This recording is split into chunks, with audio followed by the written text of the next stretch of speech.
4 दिनों से दोनों में बोलचाल बंद थी। अभी साल भर भी पूरा नहीं हुआ था।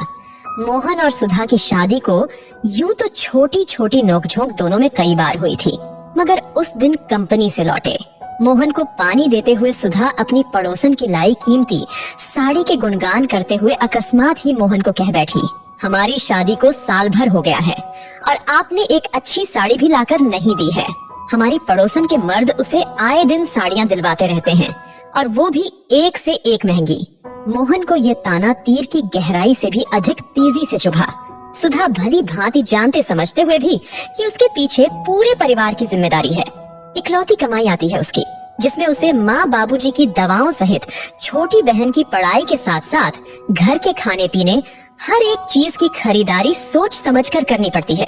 फिर भी ये सब सुधा द्वारा कहे शब्दों की आंच में सारा खून छीज गया था।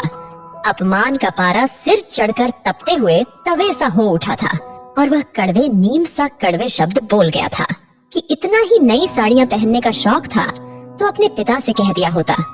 किसी साड़ियों की दुकान वाले से ब्याह कर देते, किसी छोटी मोटी तनख्वाह पर काम करने वाले गरीब से नहीं। लगभग तब से ही दोनों के बीच बातचीत बंद थी। तनातनी इतनी थी कि पहले वो बातचीत करें। मैं क्यों करूं? वैसे दोनों एक दूसरे के काम तो भली भांति कर रहे थे, मगर बिना कुछ कहे बोले।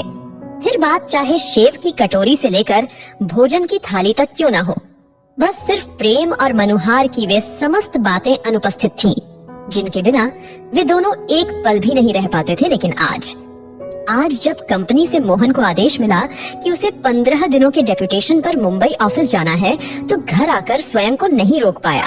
रूंधे गले से भीगे शब्द निकल पड़े, सुधा, वो मेरा सूटकेस सहेज देना। 15 दिन के लिए मुंबई जाना है मुझे। क्या मुंबई, वो भी 15 दिनों के लिए? और इतना बोलकर सुधा के शेष बचे शब्द आंसुओं में बह निकले। दोनों के बीच तनातनी का अहम टूट गया। दोनों ने एक दूसरे को उन्होंने बाहों में जकड़ लिया। उनकी आंखों से बहते गर्म आंसू आपस में ढेर सारी बातें करने लगे।